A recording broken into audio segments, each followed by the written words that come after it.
Lui qui se présentait comme le meilleur président du Conseil de l'histoire de l'Italie jette donc l'éponge. Miné par une situation économique désastreuse et au plus bas de sa popularité, Silvio Berlusconi a annoncé mardi son prochain départ de la vie politique italienne. Et il ne se représentera pas lors de prochaines élections. Une fois que les mesures économiques promises à la zone euro seront adoptées, une fois que ces mesures seront adoptées, eh bien, je démissionnerai afin que le chef d'État puisse mener ses consultations et puis décider de l'avenir du pays.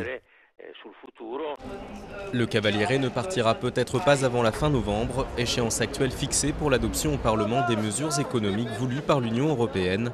Parmi elles, d'importantes réformes pour tenter de relever l'Italie de sa dette abyssale de 1 900 milliards d'euros. La position délicate de Silvio Berlusconi n'a rien de nouveau, mais mardi, la perte de la majorité absolue à la Chambre a porté le coup fatal. C'est la fin d'un gouvernement, mais peut-être aussi la fin du règne de celui qui a dirigé l'Italie à 3 reprises depuis son arrivée dans la vie politique, il y a 17 ans.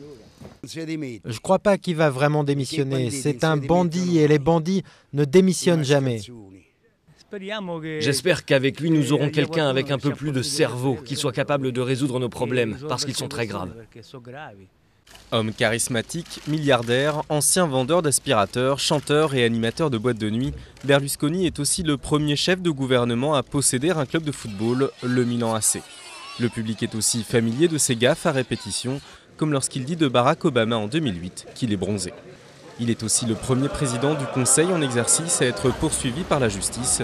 Accusé de corruption et d'évasion fiscale, il est également impliqué pour prostitution de mineurs et abus de pouvoir, notamment dans l'affaire du Rubygate. Poursuivi dans 3 procès, Silvio Berlusconi ne pourra bientôt plus désormais invoquer son poste de chef de gouvernement pour éviter de comparaître aux audiences.